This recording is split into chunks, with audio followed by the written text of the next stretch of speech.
Good morning. Okay.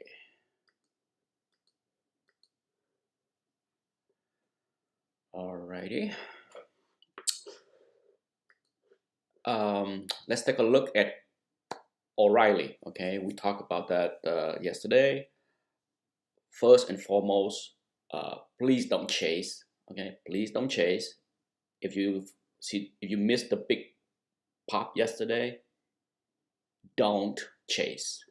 This is not the end of the bottom or the bottom. There will be chances. Okay, just learn to avoid FOMOing into anything. Nothing is gained. Now, if you look at the O'Reilly chart, you see this big gap here. That's the earning day, of course, and they missed the bottom line. The top line was okay, and they did reaffirm earning and revenue for the year. So, of course, like with anything else, supply chain issue, blah, blah, blah. Okay. So, the people that bought the dip on this big gap down are still underwater. Okay, so don't get too excited. It's nice that it held a key support. Now the 20 MA is coming down, and as you can see, it has rejected. Okay, so this morning it might test this again. Okay, and I wouldn't be surprised if it's rejected again. All right, so no need to FOMO into anything. What I would do with O'Reilly is likely do a bull put spread, okay?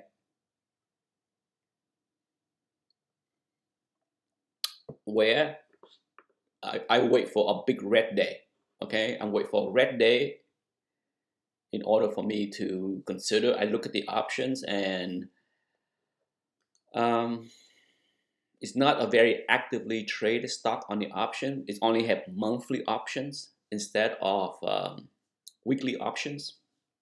But I would consider doing 580, okay? I would consider doing 580, 560 as far as my put. So depend on what's going on in the next few days. Keep in mind, this Friday is a big option expiration Friday. So for now, just stay outside. Okay. Now you can certainly look at the other competitor like AutoZone. Now, if you know the it's been a long time. It's been years. The last time that I traded O'Reilly, believe it or not, was the last recession. Okay, um, and it has been a while. So, but even back then, AutoZone was the king. You know, like when you look at the industry, um, there's a couple of players in the industry, right? And um, AutoZone is the big dog, and then you got advanced auto part, and you get the genuine part. All that. So this is like four company or so, but the big dog is no doubt AutoZone, and then I think most people will consider O'Reilly the number two, right? What the AutoZone? I never remember the AutoZone is AZO. AZO. AZO. We already did the chart for this as well. Um, would I touch AZO here? Let's take a look at the options on AZO. AZO options. Is this going to be AZO AutoZone has weekly option because it's more actively traded. So I like that better. I like to be able to play more than in just monthly. Key support held. Okay, let's take a look. Let's draw in this line. Okay, nice bounce there, no doubt. All right, let's save that, AZO. I wouldn't be chasing it here. Make no mistake, okay? Get the chasing nonsense out of your mind. If it pop, let it pop. This is not a cheap stock, okay? Now, would I buy AZO down here? Absolutely, okay? I'm gonna set my alert down here so that I know. Create an alert. At or below. Nibble, okay? Now, if I was gonna do a put spread on this baby, it would have to be probably 1750, okay? Right at the key support line, 1750. Let's see if there's any juice. 1750. Let's go out to June 10th, okay? So give us 2 weeks. Let's see what kind of juice we have. 1750. Is there anything there? Is there anything? 1750? And not really. Yeah, it's not. It's way too far below. Okay, so for now, do nothing. Okay, I wouldn't.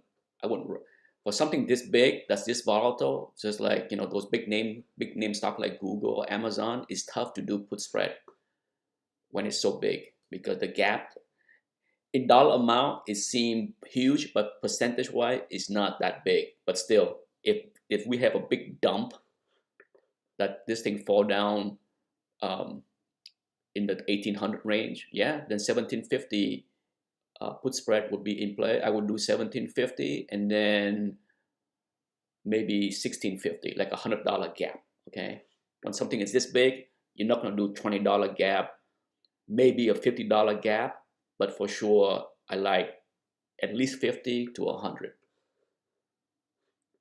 Okay, let's see what else. So for now, do nothing on O'Reilly or AutoZone. I would say just leave it alone. Okay, leave alone. Look like if you're in BBY, look like you're gonna be able to make some more money. The yesterday popped to 75 plus was just pure nonsense. They missed numbers. They didn't guide fantastically. They got downgrade today. Yeah, if you had the put spread that you put on, you should be okay. Okay, you let it go.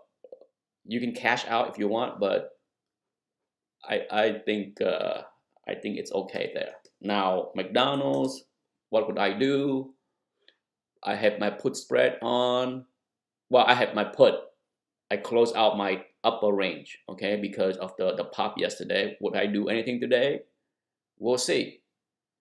But do not chase, okay? Do not chase, because this, no, the volume was good, but perhaps the bots came in because, like I said, this key downtrend, right? You see this downtrend right here?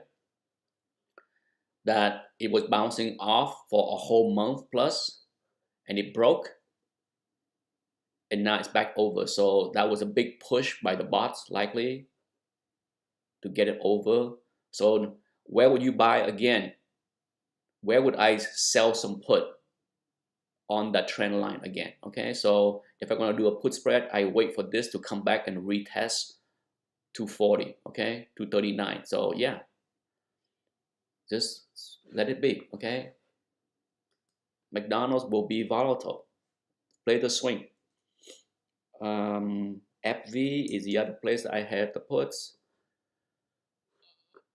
Yeah, I mean it's doing it, nothing exciting. Okay, so for now I'm not doing anymore. I'm not buying anymore. I bought enough share yesterday by a lot. I mean, I bought enough. I bought 100 shares. That's it.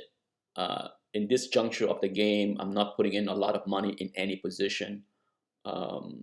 Trade small, and I have two put spread between 149 and 141. Okay, One of my put is way down here, so I got time. Pfizer. Would I sell Pfizer up here? Yes. 54. All right. Not gonna overstay my welcome there. Amgen. Same thing. Raise your stop if you need to. Eli Lilly. Rockin'. Be careful. Okay. 314. The all-time high should be a key spot that you might want to trim some. If not, if we can blow past that somehow, channel high. Okay. Channel high. Play the channel. Gold. If you bought the channel low, keep riding until at least the 100 MA, so 175, 176. For sure, there's a spot right here at 174-ish, 175. That could be a slight resistance, but I think the key is a 100 MA, okay?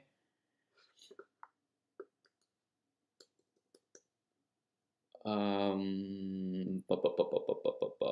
about Coke? Coke, you gotta sell here. Okay, I would not be holding on to any Coke. I don't have any, but if you have Coke, at least trim some. You enjoy 3 very nice days after 3 really ugly days. If you bought Coke on the rule of the candle, you enjoy the game. Okay, not much else to say. Follow the rule. You don't need to ask me, okay? Follow the rule. Now, Pepsi, what would I do if you buy into Pepsi yesterday before the big spike up, or even if you do, you gotta sell up here, 169, 170, okay? This spot right here have 3 converging moving average. That's not gonna be easy for Pepsi to break, okay? So be careful. If you have Pepsi, I would be selling up here. I have a little bit of Pepsi. I do have a little Pepsi, and I will be selling 169, 170. Absolutely. Costco. All right. Costco have given you the 2 green candle, right? So if you want to nibble on a red day or green day, as long as your stop, okay, what you should do if you buy Costco is set your stop to be 424.35. That's the low of yesterday. So if you buy into Costco going forward for the next few days, that should be your stop, okay? Because all the people that bought down here, and yesterday are not gonna give up their profit, okay? They will be stupid, especially for the traders out there. So if you buy, just make sure you have your stop there. But if you buy and it keep going up, for sure, see this spot right here on the gap down, that's where you want to sell, okay? So between here, 437, 436, you have potential profit up until 461, the 50% FIP, okay? Now, is there a reason for Costco to be so strong and close the gap? What is that reason? I don't know, okay? The gap is at 480. So if you're patient and want to play the gap, there's a potential gain between here and 480, right? Play the gap. If you want to write put options, what would I do? What would I do for put spread on Costco? Let's see what kind of price action we have. Costco put spread. Let's go into June 10th, okay? June 10th. There is an option. I would go 420 would be the, yeah, that's too high. I don't like that. I would go 400, 380. That would be the range I play, okay? So 480, no, 400, 400 right now. The put is $8. Yeah, 8. And 380 is 560. Okay, 568. So the difference is your net credit. So if Costco stay above 400 by June 10th, you get to keep that gap between $8 and 569. So it's like a dollar something, $2, $1.50. No, 240. My math is so bad. Yeah, it's about 240-ish. Okay, so there's a chance to make $240 here on that put spread if Costco stay over 400 by June 10th. That's a pretty good bet, right? What's the worst case scenario? The worst case scenario, Costco crash below 400. That means that your break even would be 397 something, okay? So you buy into 100 share of Costco. So that's the risk of doing a put spread. If you want to let the put spread exercise and you assign to you and you buy the share, but it allow you to protect your downside. It's a limit to your downside protection, okay? So you can either chase Costco here or buy 100 share at 397 based on the strategy that I outlined. Now, if Costco stay above, you keep $200 something. Easy money in your pocket, right? That's how you play the put spread. Hopefully I explained that good enough. Now, Costco earning is tomorrow, so yeah, definitely I won't be touching it, okay? Stay out. It could be a crazy day.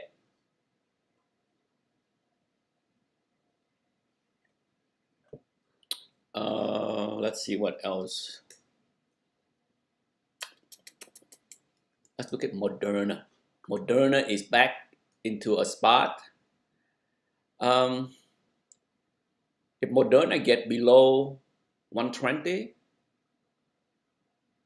if it break this, okay, see this downtrend here that it's bouncing off, it might break it. If it break, we can see Moderna is not gonna have a whole lot. Look at Moderna, okay?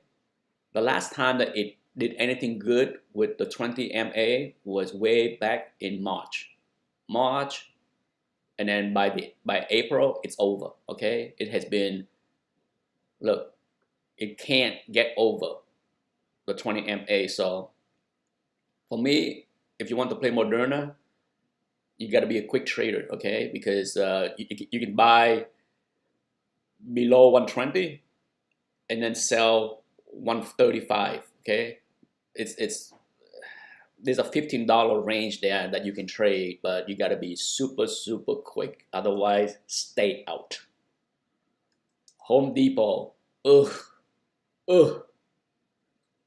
Is there any reason to be excited about Home Depot? No. Okay, no, none. Low, same thing. Yeah. You think housing is good? No. Did one of the house, what was it? Horton? Who announced earning on housing? Somebody did. Pulte? Is it Pulte? What was the symbol for Pulte? PHM. I can never remember Pulte. Of all these years, I can always have a hard time. But yeah, look at that. It's bouncing near 52-week low. Who cares? Who cares? Who wants to touch housing? Not me. Lennar, same thing. 52-week low yesterday. No thanks.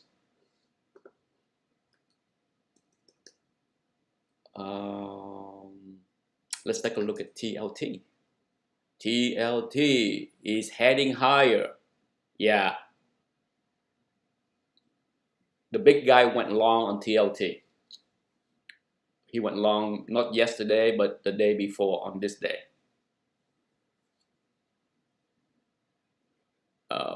When it broke the 20 and hold, he went long. Okay, so TLT is signaling that the Fed look at TNX. TNX is crashing into the 50 MA.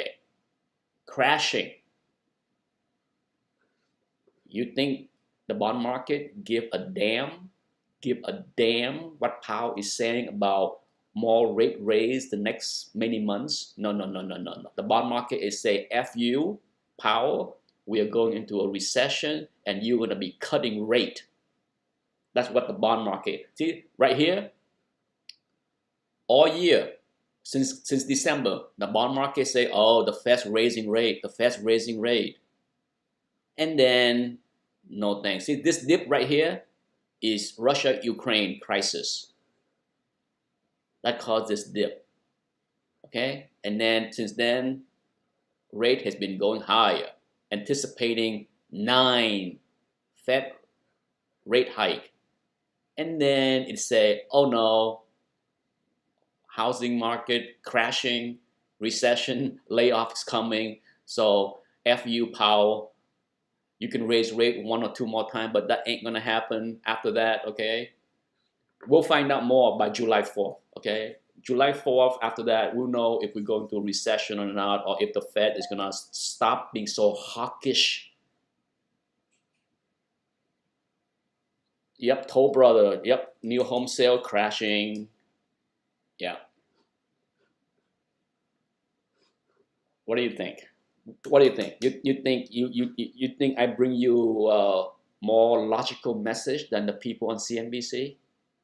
What happened when I give you the hint of a friend down here that tell you that housing market is crashing and they're looking at layoff a couple of weeks ago? How can that be? How can that be? ETA Nick is wrong, right? Lumber shortage. Lumber.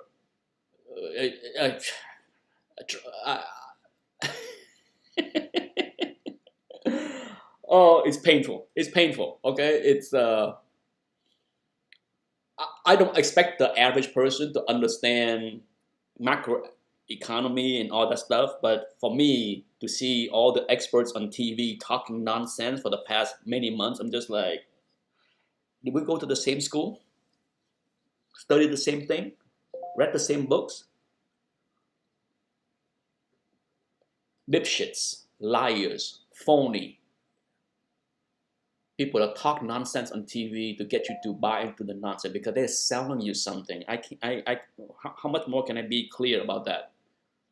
They go on TV to sell you something because they want you to buy their shits. They are the seller on the other side, and when they sell something, they are the buyer on the other side. It's always like that. It's how much clearer can you not get?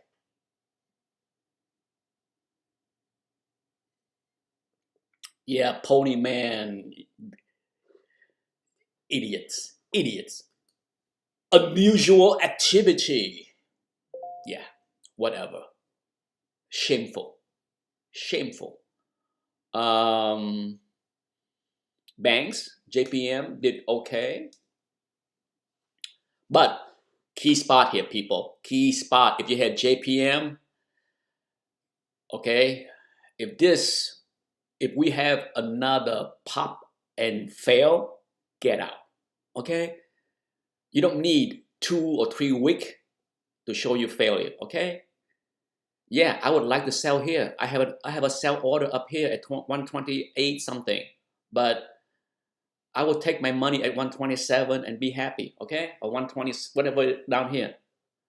This could be the end of the move for now, and sell a put spread, okay?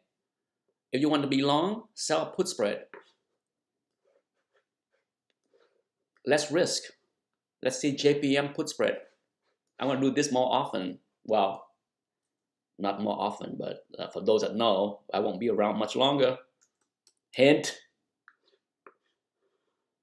JPM, June 10th, put spread. Let's see. Is there any juice? Any juice? What would I do? For sure, 115, 110, okay?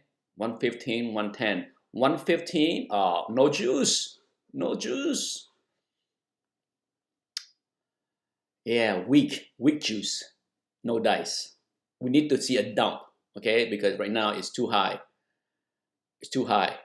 But on a dump to the 20 MA, like if you see a dump on a day where all financial are selling off and JPM get down to 121, then you see the juice on 115, and then you can play the 115, 110. Or you can be even braver and do 118, 115, okay? Because that's tighter, okay? 118, 115, but I prefer to see the dump and then do 115, 110. And then also add a little share, okay? I don't mind buying JP Morgan at 115. I'm doing the same way I did it with FV, okay? Do some put spread and buy some share as well. I can do that. I can see myself doing something like that, but no need to chase JPM here. More pains are coming, okay? More pains are coming. Do we need to look at tech, FANG? Oh, oh, oh, ugly. You see this? Support, support, support. Is that magical? And then now it becomes resistant, okay? This cluster F is a resistant now, and I don't expect Microsoft to be able to do much here, okay? It's going to be ugly. At best, Microsoft will be bouncing between 245 and 260 for a while, okay? For a while. Same thing with Apple. Apple, see? Support, support, support, support, broken. Now, trapping down here.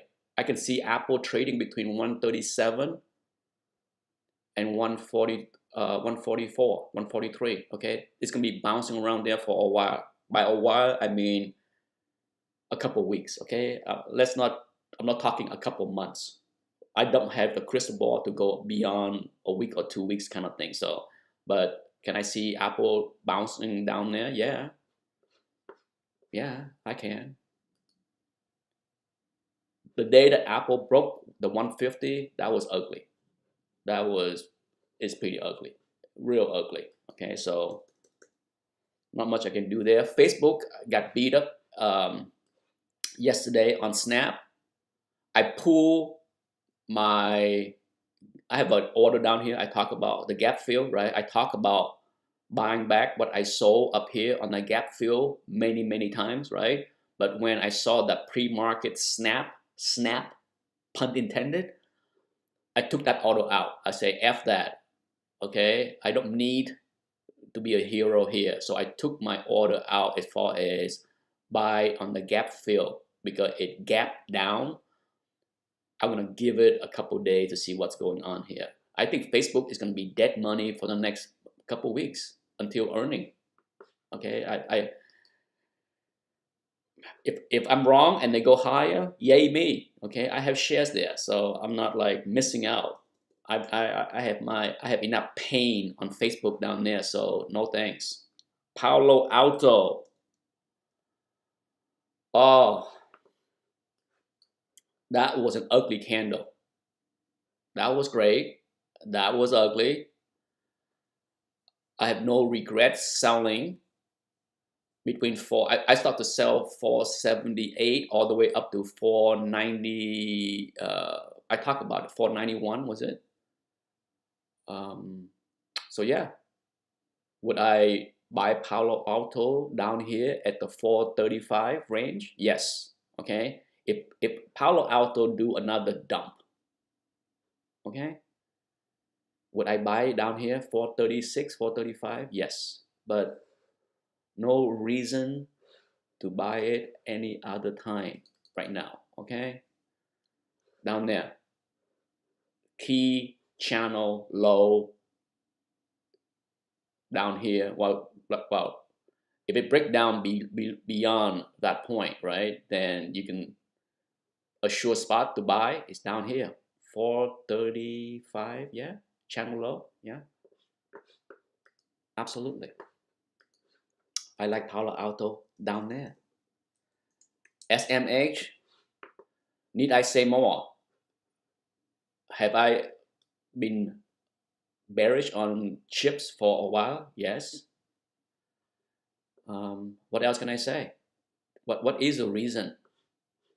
You can drink the Kool-Aid and say that we live in a new world, this and that. Well, no, no.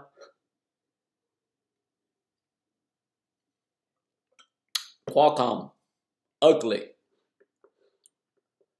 Uh, it better hold the 52-week low. Okay, if not, we see channel low. Yikes! If the Nasdaq dumped 5%, why won't it go down there, right? Markets open. Here we go. So yeah, Qualcomm is a no touch here. No touch whatsoever. Intel broke down, right? We talk about Intel. Wow. Wow, Intel. Okay. Channel low. If you want to play Intel channel low at 40, you can. Okay. If you want to be brave, but I'm not touching Intel here until I see channel low. I'm gonna put myself an alert here. Create alert at or below. Nibble for Intel. Channel low.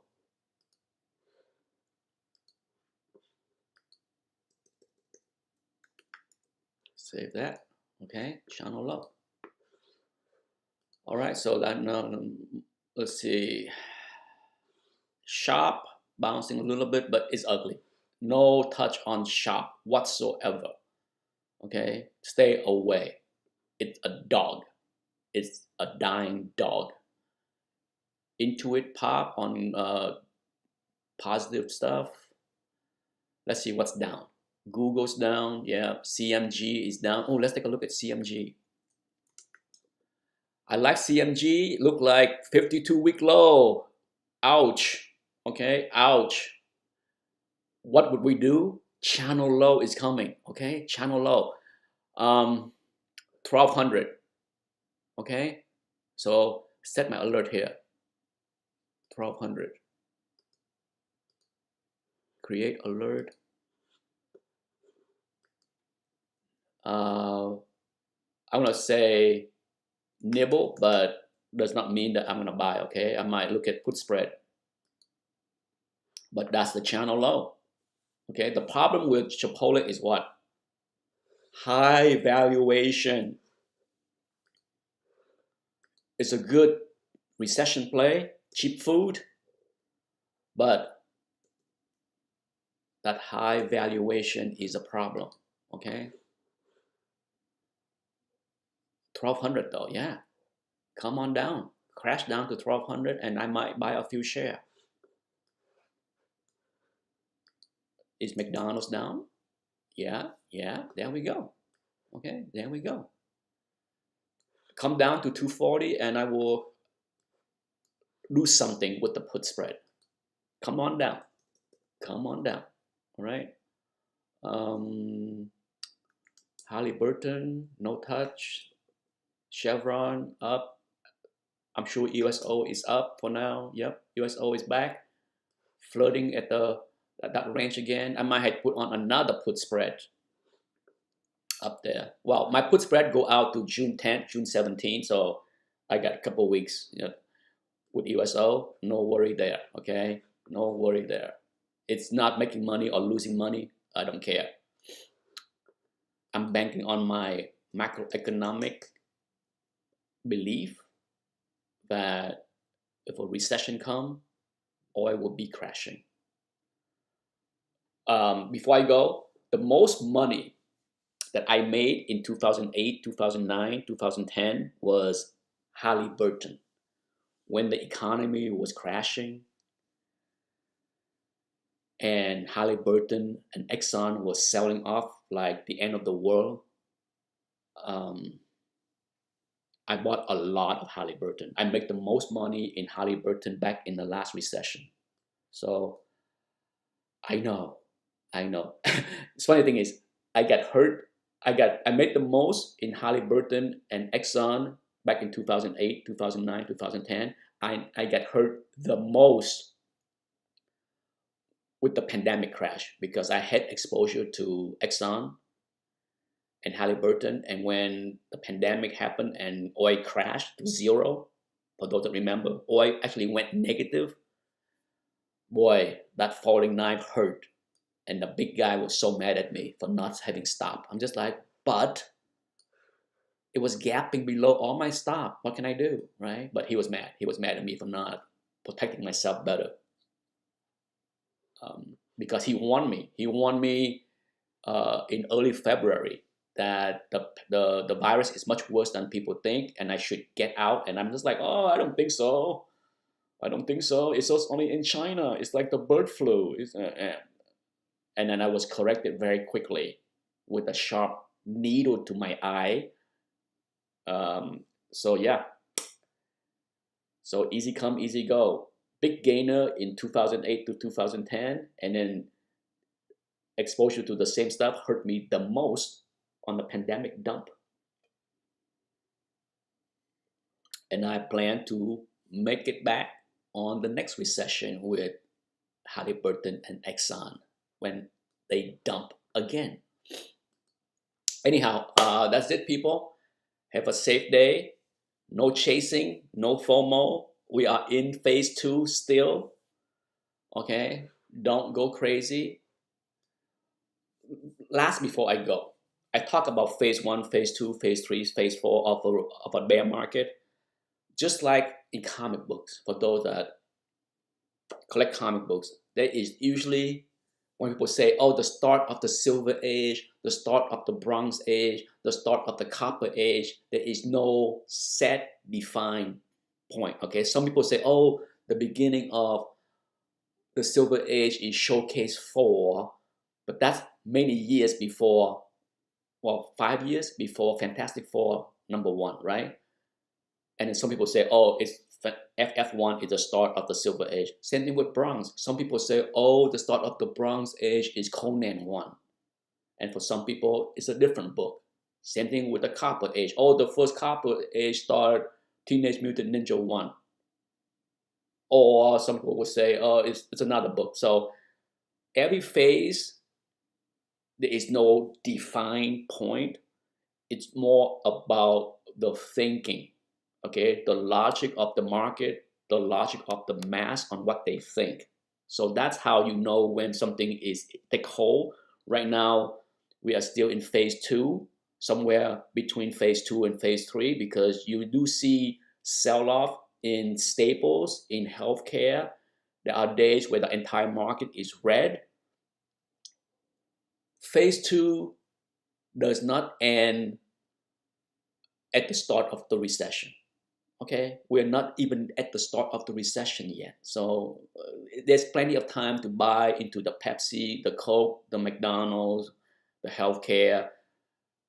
So just be patient. We are not at the bottom, not at all. Okay, so be careful. No FOMOing. I don't want to hear any fear of missing out nonsense. All right, people, that's it. Bye-bye.